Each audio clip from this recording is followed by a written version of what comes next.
Hello everybody, it's the Gruppeteer, and welcome back to Cartoons vs. Cancer, where we help raise money for children with cancer by asking all your favorite cartoon creators all kinds of crazy questions. And today, the creator of Mina and the Count and My Life's a Teenage Robot, we have Rob Renzetti in the Cartoons vs. Cancer space today. So, hello Rob, thanks for coming on today. Hello Gruppeteer, it's my pleasure. Well, it's nice to have you. Since Rob isn't physically in the studio today, we have trapped his soul and mind inside this little tiny robot. So when you ask your questions, you'll be asking him this robot, but it'll still be Rob. Still be Rob. It won't be the first time my soul has been trapped inside a robot. What? Okay.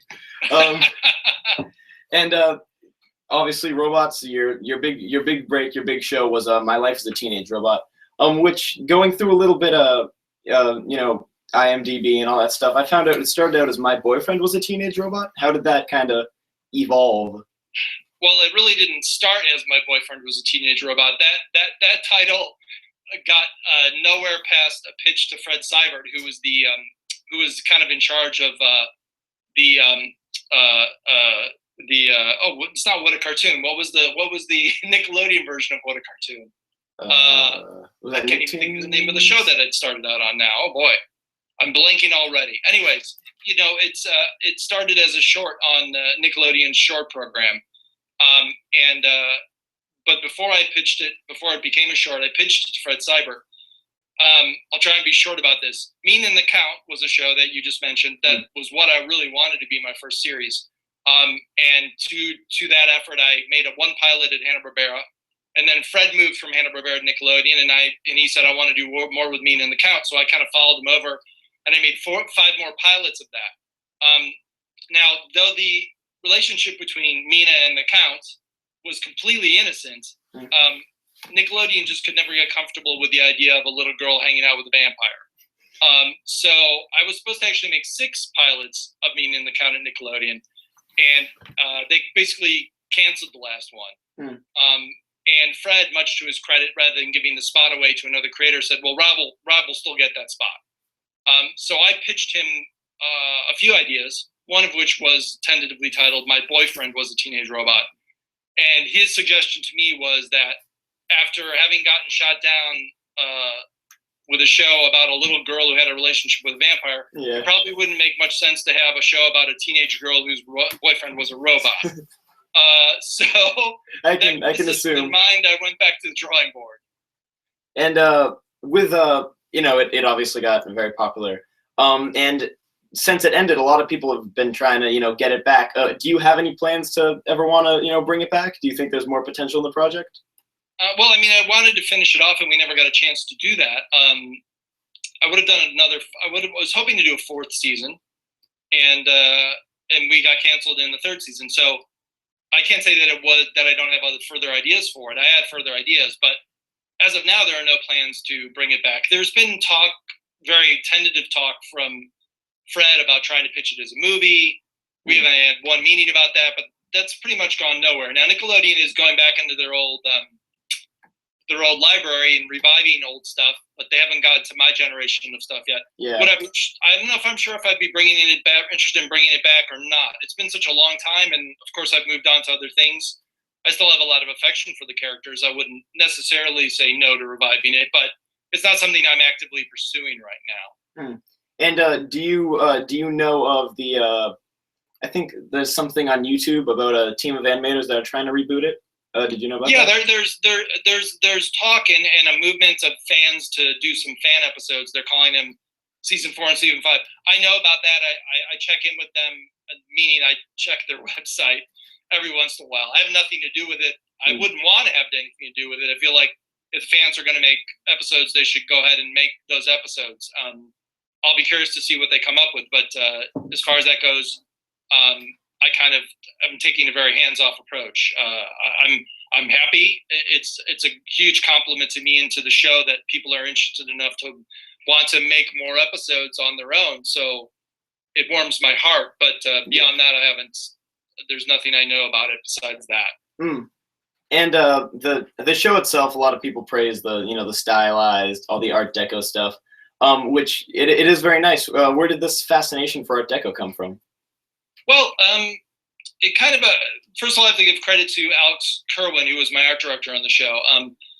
We came up with the look together, but what that really meant is I did a lot of talking and he did a lot of drawing. He is responsible for how the show looks to a large extent, along with Joseph Holt, who was our lead background designer, and Sona Hong, who was our lead background painter. That look, that desire, that deco look was both Alex and I had a real fondness for 1930s cartoons. But at that point, we'd seen the rubber hose thing kind of done to death. Yeah. And we didn't want to just do a rubber hosey 1930s show. So we kind of dug a little deeper than that, and we kind of we took elements of that look. Yeah. Alex was also a big fan of Astro Boy and Tezuka's other work, and that was a large influence for especially him and for us in general. That's where all the weird hairstyles come from. And so we kind of had those two things as an influence on the character design. As far as the background design goes, we looked at 1930s poster design basically, which is very sophisticated and very stylized in its own way. Up until that point, I probably would say that I leaned more towards a 1950s cartoon stylized look in my stuff. I was very heavily influenced by UPA, especially in the Mina shorts. And we wanted to do that kind of stylized look, but not necessarily a 1950s stylized look. So when we started looking at the 1930s stuff, and especially 1930s poster design, we just saw like, well, here's a whole other way that you could stylize a show that would be original and fresh, and we thought something that really hadn't been done before. So that's where it all came from. Yeah, I like all the Muka style and all that kind of cool stuff. Mm-hmm. But was it because it's the show's kind of made to look like like a flat poster? Was it ever hard to like make depth look realistic or something when you were drawing characters that with backgrounds and stuff? Well, yeah, I mean, in the style of the show is a pretty flat show in terms of the action and all that. I mean, it certainly is more stylized and more flat than, say, Gravity Falls, which is the thing I'm working on now. I mean, for my generation, that really was a touchstone. When I went to Cal Arts, there was kind of two camps. There was the Disney camp, and then us, whatever they called us. I don't know what they called us, but we were more looking at Warner Brothers, which was cartoonier. UPA, which was very designy. Things that were a little less traditional than the kind of realistic movement you would see in a Disney feature, either from the old Disney features of the 30s and 40s or the new generation that came out in the 90s when we were in school. There's been since then, there's kind of been a reaction against what our generation did, which I think happens in every generation. And the current generation of people that I'm working with now, who are mostly in their 20s, obviously Alex Hirsch, the creator of Gravity Falls, they've gone back to not like traditional Disney stuff, but a much more dimensional look to the characters, a more dimensional way that they exist in space, a more dimensional looking background design. Yeah. So for us, the concern was never really about communicating space. We felt like we could communicate space within that design style as much as we needed to. But in most cases, the show was kind of meant to be a kind of a flat aesthetic, a flat movement style, flatter character design, designier character design. So that was never a big concern of ours. And at the Cal Arts, is where you went to school, correct? Yes. At there, for those who don't know, he was Rob was roommates with Mr. Tartakovsky, who you might know for making a few shows here and there. What was it like? Because obviously he wasn't as famous back then. What was it like just seeing the early stages of Tartakovsky per se? He wasn't famous at all, Grumpetier. Oh. He didn't go to Cal Arts being famous in any way. But well, I mean, we were roommates. He gets up in the morning just like everybody else, and smells badly just like everybody else when he hasn't showered. The interesting thing was actually I was roommates with his older brother before I was roommates with him. I actually went to school for 4 years before I went to Cal Arts at University of Illinois, and actually roomed with Gendy's older brother, Alex, for a year. And that's how I met Gendy. We kind of actually went to school together in Chicago. After I went to U of I for 4 years, we went to Chicago we went to school in Chicago together for a year at Columbia, which is a small arts college in Chicago. And we kind of I told him about CalArts. We kind of encouraged each other to apply to CalArts. We applied together. We got in together. We drove across country together. We roomed together. And we were kind of partners there and after school when, we both worked at Hanna-Barbera. And then, of course, when Dexter's Laboratory got picked up. But, Gendy was always a hard worker. We came into CalArts very intimidated by the people around us who were much more talented than either one of us was. There were a lot of natural artists in CalArts, and some of them became very successful, but we quickly discovered that really working harder was more important than raw talent. Yeah. If you worked hard, you would get a little better, and you would actually produce stuff. And Gendy's made an amazing career for himself, working really hard and also being very talented. But in the beginning, we were both very raw, very very unformed, and just very anxious to work hard and try and get ahead that way. And when you started out, you were back at Hanna-Barbera, and now you work on current day shows. What would you say is the most prominent thing you've seen change in the animation industry in all that time? Well, the obvious answer is, of course, the rise of CG animation. That was when I started at Hanna-Barbera, Toy Story hadn't come out yet. So I've often kicked myself because I knew people at Pixar. I knew what they were working on, and I had a feeling that they were going to have a huge success because I'd seen the shorts that they put out and thought they were doing amazing stuff in CG. Yeah. And I wish I'd bought a few stock, a few shares of stock in Pixar at that point. Yeah. I didn't know enough about the industry, and I didn't have any money to spare. That's the biggest thing that has happened in the industry. But as big as that is, and as much as everybody thinks it's taken things over, in television, we still do a lot of traditional stuff, and we do it pretty much like we did it, back in the early 90s. Most stuff is still hand-drawn in one way or another. We might be drawing on a screen, but most of the storyboards that we use on Gravity Falls are hand-drawn. They're just hand-drawn digitally. It's animated by hand overseas. It's painted digitally. It's finished digitally, but the human hand is still very much in that show, and that is not rare. That is fairly common. There are, of course, shows that are happening right besides this, like the new Mickey Mouse shorts that Paul Rudish is doing, who's another old friend of mine.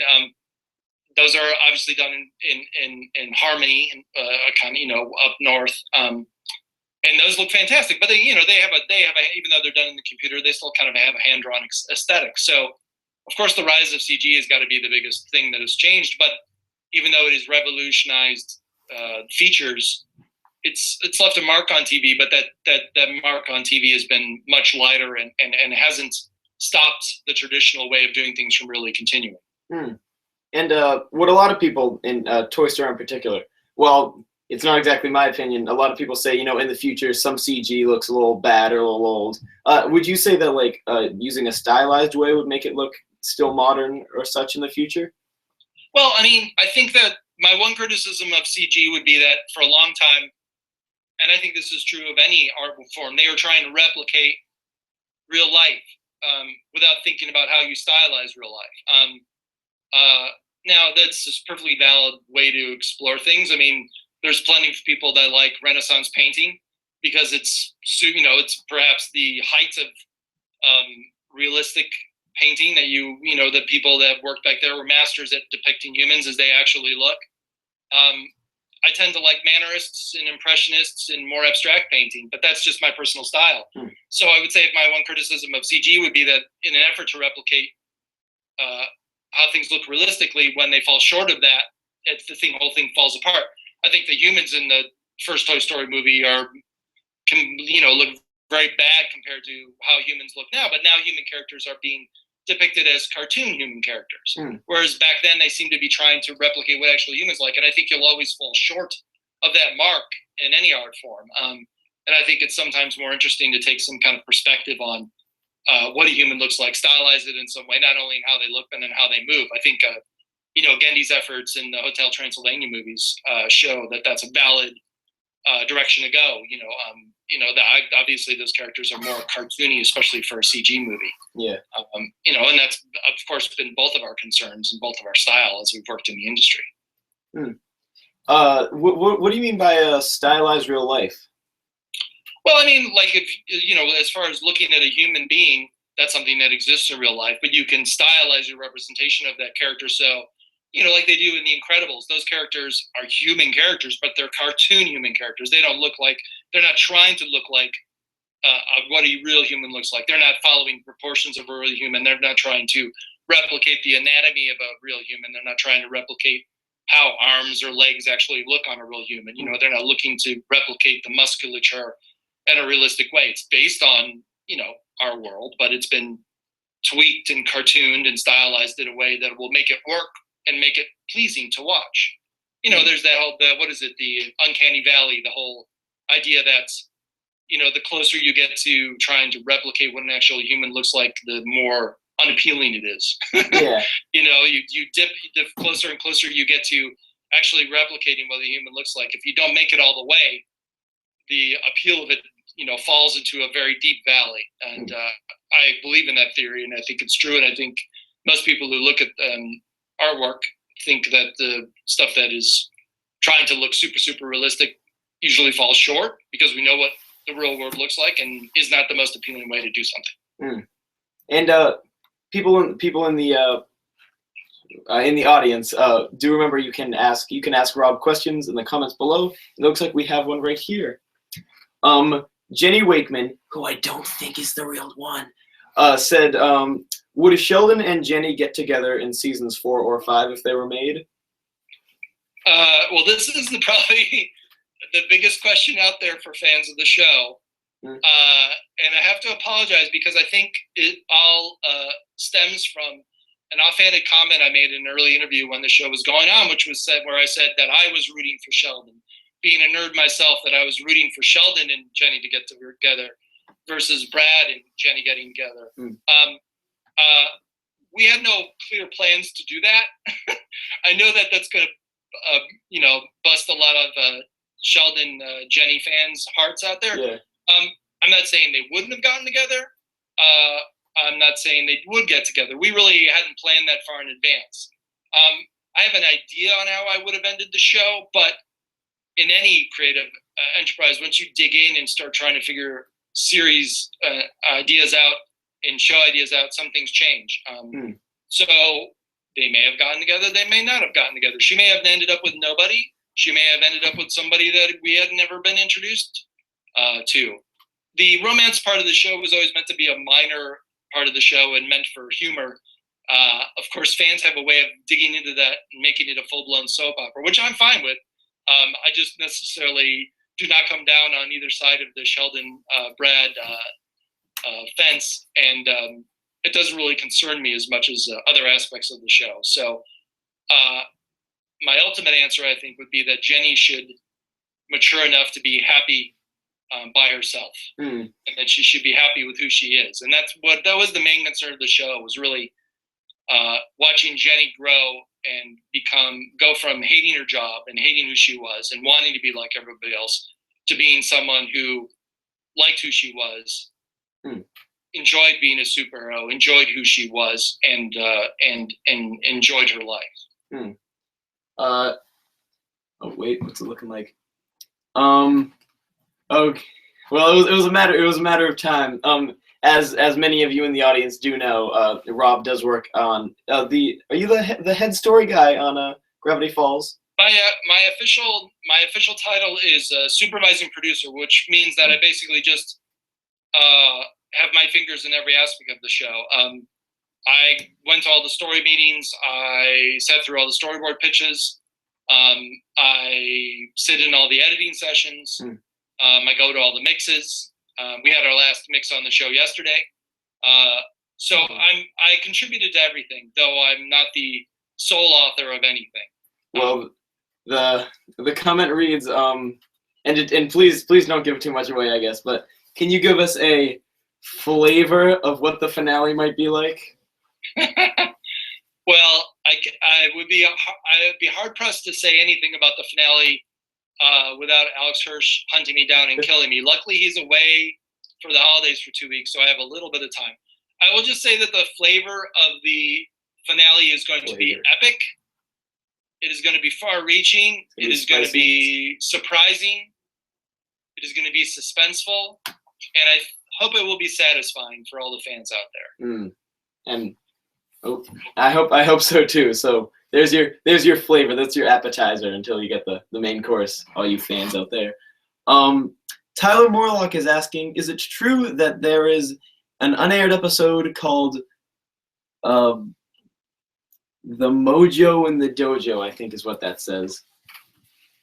Of what show? My show? I think, yeah, I'm pretty sure. Yeah, Teenage Robot. Talking about Teenage Robot. No, there's no unaired episodes of Teenage Robot. It took them a while, but they aired every single one that we made. Which does lead me, one episode that personally I remember the most, and I know a lot of other people do, is the episode where Jenny gets the foreskin, the human girl body sewing thing. Exoskin, yes. Yeah. Where did that one come from? Where did that just Well, there's two episodes. So the first one, was the first episode of the show that was storyboarded, and the Raggedy Android episode. I actually storyboarded that one. I didn't get a chance to storyboard much on my show, though I would re-storyboard a lot. But I actually storyboarded that one from scratch, and then Alex Kerwin did the final storyboard.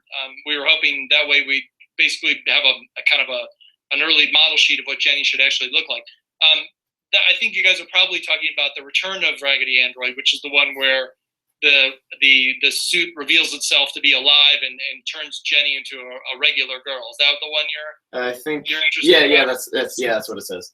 That idea, I mean, the original idea was just she looked like a giant Raggedy Ann doll. The sequel was definitely flavored by the whole Spider-Man suit, the black suit, the Venom suit. That was one of the influences. Basically, I thought it was an interesting idea they came up with, that there could be a suit that would take over the human that was wearing it. So that's where the basic idea came from. Again, the thrust of that story was just basically exploring Jenny's main conundrum, which was the fact that she was not happy with who she was or happy with what she looked like and wanted to be a normal girl. And, this is an early example where she was kind of offered that, and luckily had the strength of character to resist, the temptation to take the easy way out, to get her kind of wishes fulfilled by giving into this evil entity. So that was the main thrust of it. It was one of my favorite ideas too. I wanted to bring it back one more time, but Nickelodeon was a little too creeped out by that character and by that concept. And I'm just happy we kind of got away with one creepy episode out of it, which I thoroughly enjoyed doing. I'd say personally that and the Kilgores are my favorite episodes. Kilgore is a fun character as well. Yes. And my favorite characters. And Life Glitch 1 is asking, where did the name for Jenny come from? Just the name. Well, this is something I don't think I've ever talked about. It's not a big secret or anything. Puppet Studios exclusive. Yes, it's exclusive. Well, the obvious answer is she took her model number XJ9 and tried to make it into a human name, J and 9, kind of morphing into Jenny. I mean, the more obvious name would be Janie from that, but she chose Jenny, and part of that was, for those who don't know, this is kind of an old term, but Jenny is also a nickname for like a generator, like a power generator. Like when the power goes out in your house, if you have a generator, you have backup power, and a lot of people, I think, especially on the East Coast, call them a Jenny. So that was kind of a ironic dig that I had at the character, who was trying to escape her reality as a machine by giving herself a human name. But in the instance, she did. She gave herself a name that also referred to another machine. Life Glitch has another one. Life Glitch is asking, what prevents Jenny from harming humans? Is it some moral code or just the strict laws of Nickelodeon censors?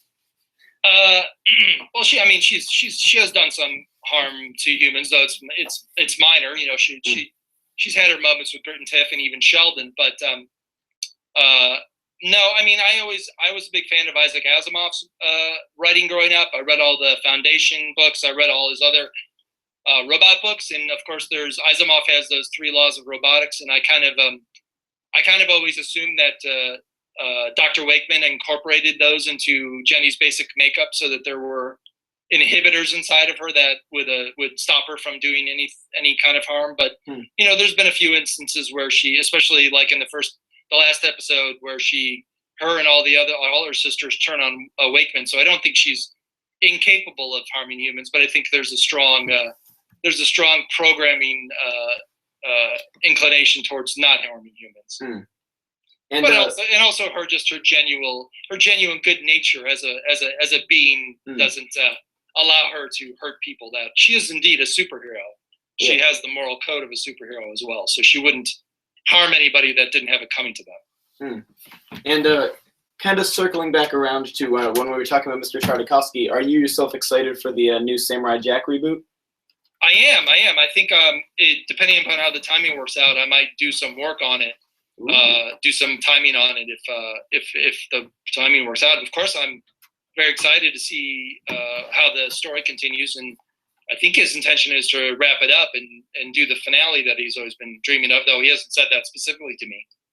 But of course, yes, I'm very excited as a fan and as a possible worker on it. Yeah. Wait, what? Oh, sorry.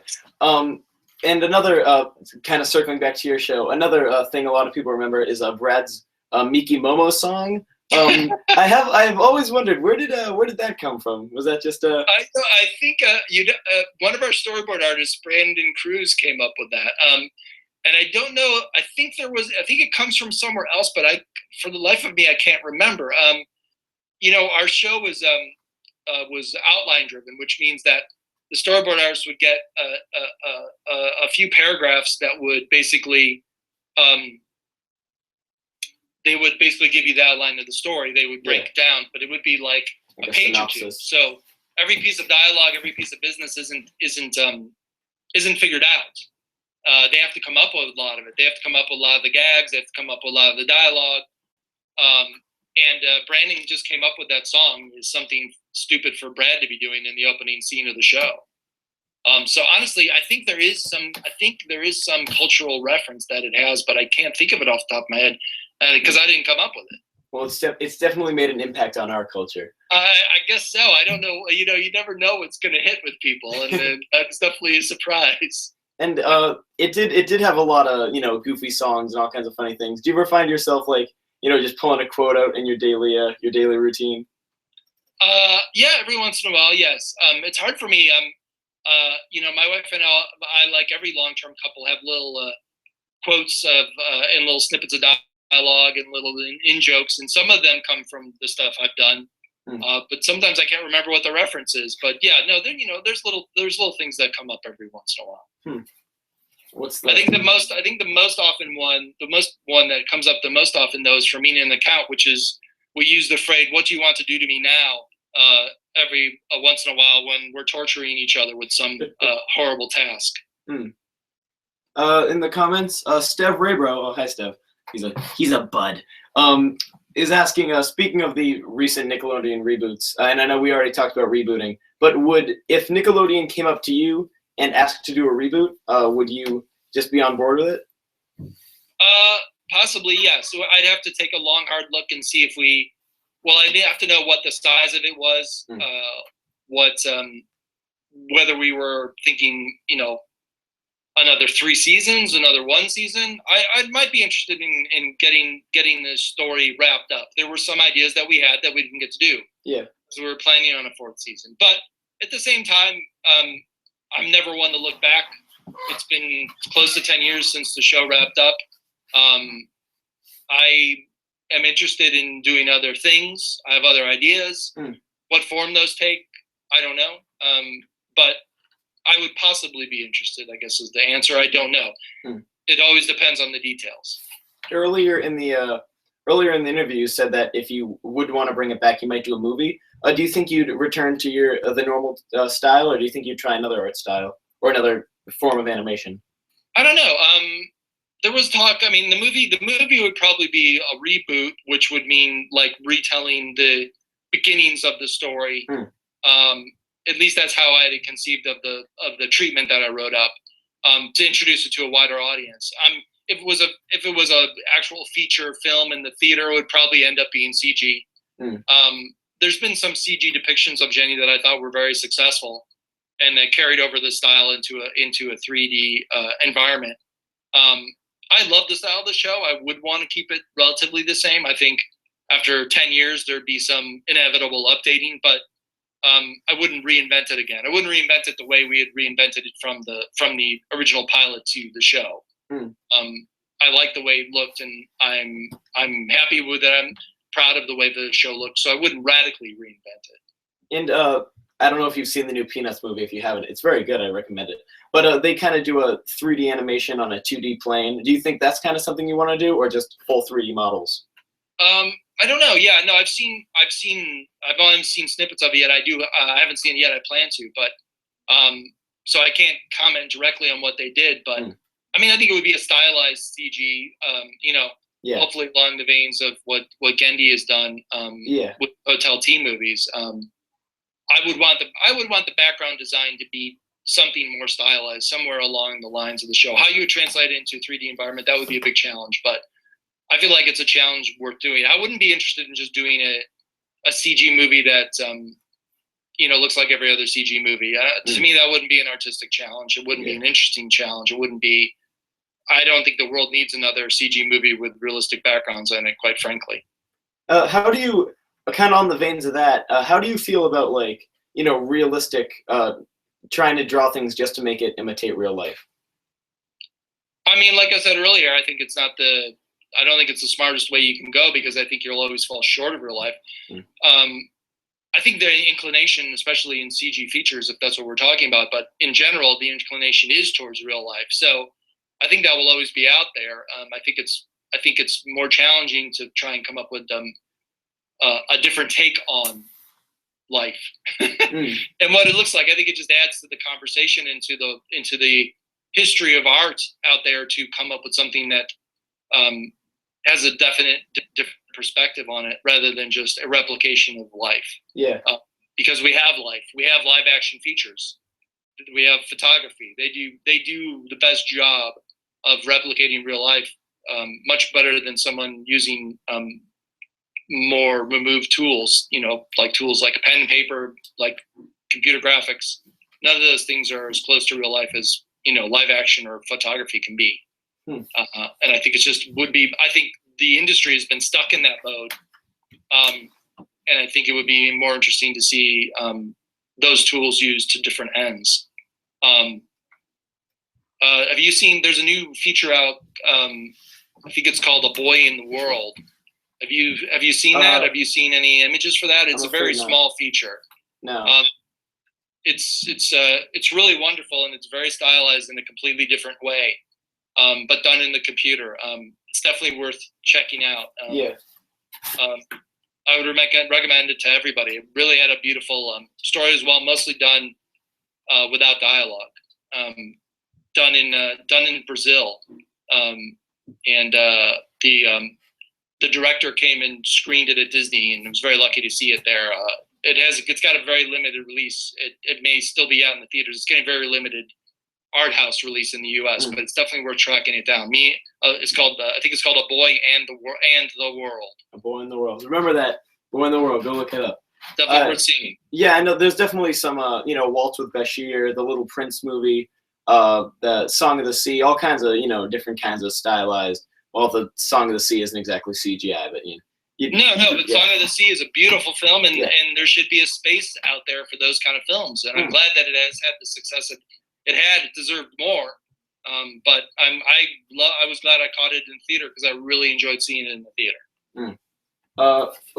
In the comments, Bill Clare is asking if you are a fan, what is your favorite Studio Ghibli movie, and how would you say it's influenced you? Well, I mean, it's a boring answer. I am a fan, but it has to be My Neighbor Totoro, because it was the first film I saw, and I just thought it was amazing. I've seen other Miyazaki films, of course. I think none of them really captured the kind of amazing sense of wonder that Totoro had. I love the Totoro creature as a character. I thought May was the most amazing depiction of a little girl I'd ever seen in an animated film. I just love everything about that film. I watch it every few years, and I never get tired of it. I love all the other stuff. I haven't seen all his films. I want to see all of his films. I haven't managed to see them all yet, but that is by far my favorite. Howl's Moving Castle was amazing. I mean, all of his films are amazing for different reasons, but for me, Totoro is really, really the bullseye. I have the soundtrack. I'll put the soundtrack on just to lighten my mood whenever I feel like I need it. I just love that film from beginning to end. Yeah. Oh wait, I just lost my train of thought. Nope. Wait, we're going to the comments. Never mind. It looks like Feldo is asking, what are some big differences between working on My Life's a Teenage Robot, Gravity Falls, and My Little Pony, and whatever? Well, okay, that's a very wide-ranging question. I'll say My Life as a Teenage Robot was the most challenging thing I've ever done because it was my own show, and I was doing everything on it. It's a little tough. It's a little. Nothing has been as tough as that. Nothing will ever be as tough as doing your own show. It swallows your whole life up if you do it right. And you directed most of the episodes, I think, right?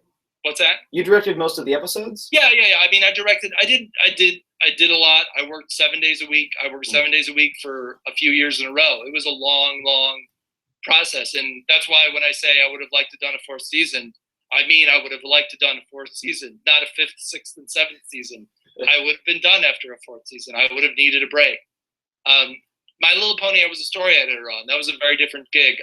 Lauren and I and the writers were in LA. Everything else was done in Canada. Lauren was the showrunner in that show. After the scripts were done, I was done with it. I didn't have to worry about the storyboards. I didn't have to worry about the designs. I didn't have to worry about anything else. So that was not an easy gig, but it was a fun gig, but it was much easier compared to my own show. Gravity Falls has probably been the hardest thing I've worked on besides my own show, and that's just because I am involved in every aspect of the production, and I'm kind of, Alex's second in command. I'm basically just offering my opinion up on most everything. But in addition to doing that and being involved in everything and having lots of late nights where we would try and figure out stories that weren't working, I also was in charge of the timing department, which means the people that figure out how every scene is going to go in terms of animation, in terms of timing, how long things are going to be. So it was a lot of work. I enjoyed all three shows. I enjoy being, for me, the most important thing on any show I'm involved in is that I'm creatively involved in it, meaning that I have input on a creative level, that I'm helping coming up with stories and coming up with characters and coming up with the arc of the show. The best thing about Gravity Falls is that we have been able to tell a large story, that they allowed us to have continuity. Which, I would have loved to have that on Teenage Robot. I would have loved to have been able to tell a story over several episodes. I mean, there was character development, and there was little things that did develop. The conflict versus Vexus, of course, developed, and there was a little bit of continuity there, but it was very minimal. And Gravity Falls would have been able to tell a very in-depth, long, complicated, big story, and that's what drew me to the project to begin with. Besides the fact that it was very funny. I just loved the idea of doing a bigger story like that, which is something that until anime became very popular, Western studios didn't want to touch. Western TV, Cartoon Network, Nickelodeon, Disney, they weren't really interested in that. And now they are, because you could see the audience is there for it. They've grown up with anime. They love seeing big story arcs happen. And so I hope more of that will continue in the future. That's been the big difference with Gravity Falls versus anything I've ever worked on before. And it was, like I said, one of the main reasons I was interested in working on it. And how exactly, besides the things you said, did you exactly get on board with it? How did I become involved in it? Both shows, the My Little Pony and Gravity Falls. Well, Lauren is married to Craig, who's my good friend. Craig and I go back to CalArts as well, Craig McCracken. Yeah. But Lauren and I worked together on Craig's second show, Foster's, Home for Imaginary Friends. So Lauren knew me personally and knew my work, and she just asked me to be story editor. And once I saw the work she was doing, bringing those characters and really reinventing My Little Pony, I was very excited to work on it. So I said yes. It was very simple. Gravity Falls, Alex and I did not know each other. He's much younger than me, but some of the execs at Disney did know me, and when they greenlight a show with a relatively young creator, they like to have someone who's had some experience work on the show with them. Alex is very, very smart and knew exactly what he wanted, and I was happy to. We had a couple of lunches where they kind of set us up on blind dates, so to speak, to see if we could get along, and we did. And we also saw each other when Craig was developing his new show, Wander Over Yonder. They had a small group of people come in to help him brainstorm ideas, and Alex and I were both in the room there. So we kind of got to know each other that way as well. So, it was kind of our arranged marriage, but it was a happy arranged marriage. All right. And so let's go in the Wayback Machine. Okay. When you were a kid, what initially interested you into wanting to get into animation? Wow. Well, there were tons of cartoons on TV. I watched them all the time. In addition to that, one of my cousins was a huge Disney fan. Never drew, never wanted to be an artist, but was a huge fan of Disney. And he had the first edition of the Art of Walt Disney book, which I don't know if you know that. It's very rare. Yeah. Well, I don't valuable. have the first edition, but yeah, I know of it. Yeah, it's a huge book. He had, in addition to that, he had like 5 or 6 or 7 other Disney books. And when I was a kid, Disney cartoons, you couldn't see them on television. I saw everything else. I saw Warner Brothers. I saw the old Popeye cartoons. We saw Hanna-Barbera cartoons, but Disney cartoons were not on TV. This was before the Disney Channel came along. They were not available. So whenever I'd go over to visit my aunt and uncle and my cousins, as soon as I could, I would disappear into his room and start rifling through his Disney books because, in addition, they had tons of images of Disney cartoons, the features and the shorts.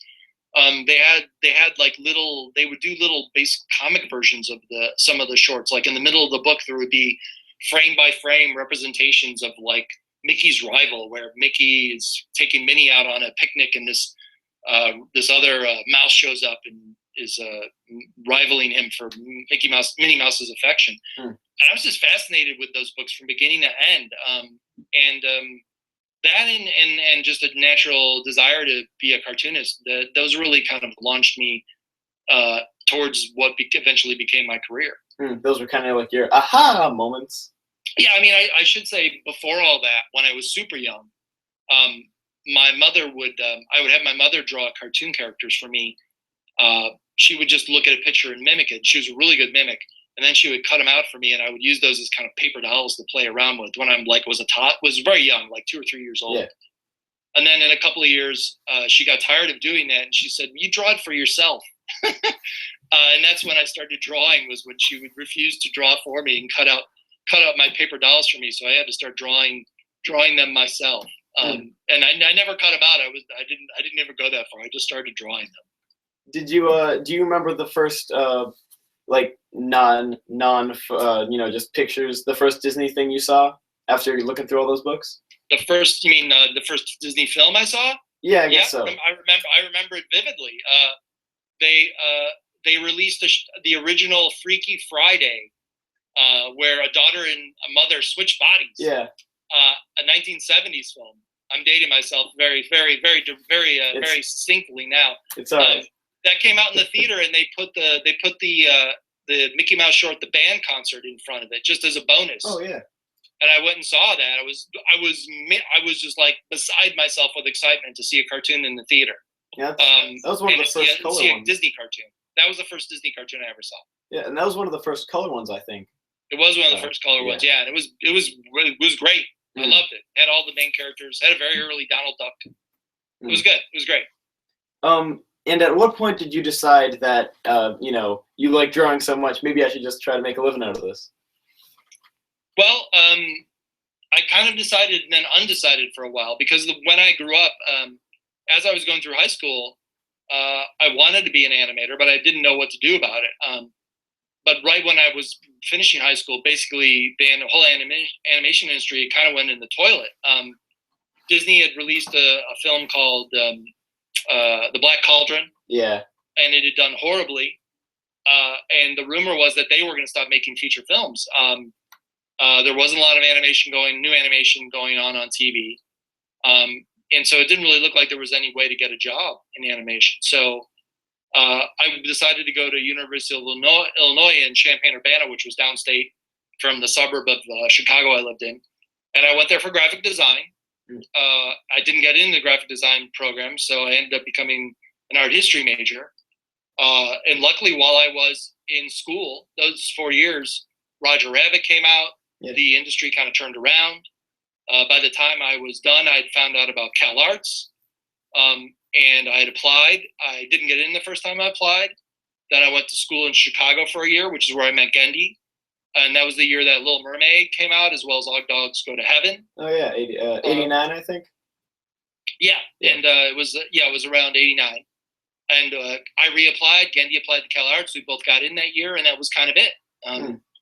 So for a while, it looked like I wasn't going to be able to have a career in animation, though that's what I always intended to do growing up. I just kind of lost faith, as the whole world kind of lost faith with animation when I was in my teen years in high school. But luckily, things turned around for them and for me. Would you? Oh wait, is that a comment? Oh, Life Glitch 1 asked, and this is pretty relevant. Do you like robots? Do I like robots? Yeah, you know those robotic ones. Robots as characters. I'm not especially fond of robots over anything else. Even though I did a show with robots in it, I love what robots bring. I like the dichotomy between what you expect from a robot and what Jenny is, which is an emotional teenage girl. I mean, going back to the story I told at the beginning, after Fred told me, don't do a show where a girl has a boyfriend for a robot, the kind of lightning bolt idea I had was, well, what if I make the emotional teenage girl just actually make her the robot? And that was kind of the key to unlocking the whole show. So, of course, I like robots. I think I'm probably, if I had to pin down my interests, I'd say I'm more of a horror fan than a sci-fi fan, though I love both. So, I mean, that's where the vampire came in, meaning the count was my love of horror. I do like robots, yes. But I like, they're among the creatures I like. Now, I wouldn't say they're necessarily my number one favorite creature. Would you say that it was kind of tough to put you and your writer's staff in the mindset of a teenage girl when you were doing it?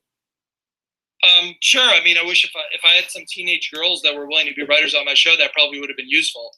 But I mean, I think the concerns of a teenage girl or a teenage boy, I think anybody who's been a teenager can relate to those concerns. One of the things I tried to do on my show was not stereotype Jenny as a girl, meaning I tried to give her attributes of what we think of as masculine and feminine attributes. I don't really subscribe to the idea that there are some characters in humans that are naturally feminine and there are some attributes that are naturally masculine. I think women are brave. I think women are funny. I think women are, jealous, angry, all the negative and positive things, but not just the negative things that we tend to lump onto girls. I think all the positive things that boys get to take possession of are there in women. So I never thought that it would be hard for me to write a teenage girl character because I just thought of her as a human character. I thought of her as a human with all the emotions that all us humans have. Trumpeter, you should know, by the way, your image of me, your image of you on my side of the screen is frozen. I don't know if that's the case for the it looks or not. I don't know if you can check. I'm good on the webcam. I'm getting a thumbs up. I don't mind looking at still image. I just want to make sure it wasn't going out to the world. Yeah, no, don't worry. But it looks like Hot Wax 93 is asking if you think that the world is losing faith in traditional animation again. Well, I think that we have a very narrow vision in the U.S. when it comes to traditional animation. I think that feature films in the U.S. have lost faith in traditional animation. Because I think that most filmmakers, most producers of films, meaning the studios, worry about spending so much money on an animated film. They see that the CG films have been successful, so they're going to continue to make CG films. It's very hard for a traditional 2D animated feature to come out in the US because they're afraid that it will fail. And if it does fail, it's because it's in 2D, not because the story was bad or the characters were uninteresting. I don't believe that. I don't subscribe to that. But I also think we have to worry less and take a wider view of things. Like the film I mentioned earlier, A Boy in the World. It is CG animated, but does not look like it's CG animated. It looks like it's drawn by a small boy. The main character is pretty much a sophisticated stick figure. And that doesn't do justice to the style of the film. It's very sophisticated in how it looks. And I encourage everybody to at least check it out online and take a look at what the style of that film looks like. But that's a film that's, kind of halfway between, it's more traditional than it is CG in terms of how it looks. There are traditional films being done in Japan as we speak. Traditional animation is alive and well in Japan and has flourished for 40 some years. Traditional animation is fine. We're just not lucky enough in the US to get a lot of it up on our movie screens. And that's to our detriment, but traditional animation will survive. Traditional animation is surviving and flourishing on television right now. The show I work on is traditionally animated. It is done by animators in Korea. It is hand drawn by them. Every picture of every frame of Dipper, Mabel, and Stan has been drawn by somebody. It's been colored in the computer, but that doesn't mean it's been drawn. It's been drawn by real live human hands. And most of the stuff on TV is still drawn that way. So traditional animation is alive and well. It's just unfortunately we don't get a lot of it up on our movie screens. And I would love to see more of it. And I'd love to see CG that doesn't look like the last CG film. And I think we're slowly starting to move in a slightly more stylized way. And I hope someone will take a bigger step in that direction. And I hope it'll happen soon. Yeah, you can even see it in like a, as I said before, the new Peanuts movie or Inside Out. Exactly. The new Peanuts movies, I haven't seen it, but the clips I've seen of it, that's a whole different way of doing CG. And my hat's off to them for staying as close to what Schultz's comics and what the old 2D, TV specials look like. They didn't need to do that, but they did. And more power to artists, in that direction. And it looks like we got a long one in the comments. All right. So Jennifer Nigen asks, there's a Kinks song called Pressure. Probably know who the Kinks are. And I noticed it's very similar to the Mikey Momo song.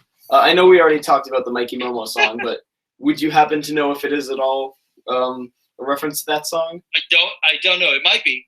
Again, you'd have to ask Brandon, who lives on the East Coast now, so I can't easily get a hold of him. I've heard that before, but I have no idea. So I'm sorry, I can't answer your very, very, very particular question. I'm sorry, I can't answer that. I'm afraid off the top of my head, I can't think of the song either. No, it's not one that I'm super familiar with. If it was, it would be more easy for me to answer it, but I don't know that song very well. And Tyler, what is Morlock, that name? I think. Yeah, Tyler Morlock asked, he's from the Teenage Robot fan page on Facebook. I'm very familiar with it. Oh, shout out to Tyler right there. Tyler Morlock asked, do you like the Beatles' Yellow Submarine cartoon, which personally is my favorite animated movie? Yeah, no, I like it. I haven't seen it in a while. I love the style of it. It's amazing. So yeah, I like it. Like I said, I haven't seen it for years. I couldn't comment on the story, but I think it's from an artistic standpoint, it's amazing. I can tell you it's not exactly the most huge influence on story. Craig as well. I mean, that's pretty obvious, but it's and what are your favorite animated movies or TV shows? Okay, for a favorite animated, well, My Neighbor Totoro might be just my favorite animated movie of all time. Though I'm also a real huge fan of the first Cloudy with a Chance of Meatballs. Yeah. I think that has an amazing way of moving that is different for CG, and it's a great story, very inventive, very funny. It's probably my favorite CG feature that's come out in the last 10 years. I'm trying to think what else. I'm a big fan it's not the story has some problems and there's some pacing problems, but Twice Upon a Time is a very kind of more obscure thing that actually just got released on DVD. So it's something you can grab a hold of. That's a paper cutout film that is beautiful. It's very beautiful, produced by George Lucas, which is the biggest name attached to it. But it's a really, really beautiful film. Paper cutout, probably the most beautiful paper cutout film that I'm aware of anyways. So I would say that's another one that is more obscure that people should try and check out. And if you still buy DVDs, you can buy it right now off Amazon. And what would what is it? Yeah. What would you say some of your artists are in the art scene? Well, that's good. I mean, I was a huge fan of Georges Seurat's stuff. He's a pointillist. Afternoon on Island of Grand Jatte was at the Chicago Art Institute, and still is. I did a few papers on that when I was at U of I as an art history major. I love Picasso. I love all the kind of the more abstract stuff that came along in the 20s and 30s. I was a big fan of Mondrian for a while. I still like Mondrian stuff. What else can I mention here? That's about it. I mean, there's lots of artists that I like, but I don't have a strong favorite now. And I hate to say that that's about all the time we have, but before we leave, would you happen to have any advice for people who want to get out there in the animation field? Well, let's see. Draw as much as you can. People talk about drawing from life, and I think that's valid. You should try and get. It just helps your general draftsmanship if you do some life drawing. The biggest advice I can give you is go to an animation school. Get in there with other people that love animation. Obviously, I went to CalArts. I have a strong prejudice in favor of CalArts. The big thing that CalArts has going for it, it's a good school. There are other good schools out there, but the big advantage CalArts has going for it is that it's in, it's just north of Los Angeles, and Los Angeles is still the center of the animation industry. If you're here, you will be connected to the industry. A lot of the people that teach at CalArts are teaching in the industry. Are working in the industry while they teach. But in general, if you can get into an animation program, and there are a lot more, then you start animating, start making animated films. I mean, you guys, your generation has so many more tools than my generation had. I mean, you can make an animated film on your own in your house now if you want to. So, start animating, start drawing, start telling stories, start coming up with characters. There are a lot of ways into the industry, but what people are looking for are people that have talents, that have ideas. There will always be studios. There will always be television studios that are looking for someone to come up with a new show idea. They will always need those. If it's not Disney or Nickelodeon, it'll be Netflix or whoever else comes along. So, if you want to get in the animation industry, you got to love to draw. You got to love cartoons. You got to love telling stories. Well, with Teenage Robot over for several years now, and Gravity Falls coming to a close, what does the future look like for Mr. Renzetti? I don't know, Dan. I don't know what the future holds. I'm gonna be taking some time off after Gravity Falls and just relax. I've got some ideas in my head. I don't know if any of them are series yet. I might explore that in my time off. Disney wants me to continue there, so I probably will stay at Disney Television for the foreseeable future, but I'm open to other opportunities. I would love to possibly do a feature film someday, but that's really hard to break in too, and it's very hard to do something that is a little different, and I wouldn't be interested in doing just the same thing that's been rolling down the assembly line. So the answer is I don't know. I don't know what the future holds. I had my own show. I really enjoyed doing it. I really enjoyed making Teenage Robot, and I'm gratified that there are still fans of it all this time later, and that really makes me a happy person. I might do another show in the future. We'll see. I don't know. I've done that. I don't need to do it again. I will only do it again if an idea comes along that I'm passionate about. For me, it's always about what's the idea, whether it's my idea or somebody else's idea, that I feel the most excited about, the most passionate about. So I'll be looking for that next project. Well, oh wait. Oh yes. Are there any? Since this show is to all to help benefit my good friend with cancer, please look in the description below. You can help, donate. But Rob, are there any causes in particular that you feel strongly about? Any charities at this festive time of year? I won't cut into your cause by mentioning any other charities. Of course, there are lots of worthwhile things out here, but this is to fight cancer. So let's raise some money for that. And I wish Madeline the best, and I wish everybody else that you're raising money out for the best in their fight. And I encourage everybody to donate, even if it's just a little bit, whatever they can. Well, Rob Renzetti is the creator of Mina and The Count and My Life's a Teenage Robot. A pleasure to have on the show today, Rob. Thank you very much. And while we don't have a next guest or a next episode, we'll definitely have one soon. So I hope to see you guys later. See you later, Rob. And thank you for watching. Make sure to donate.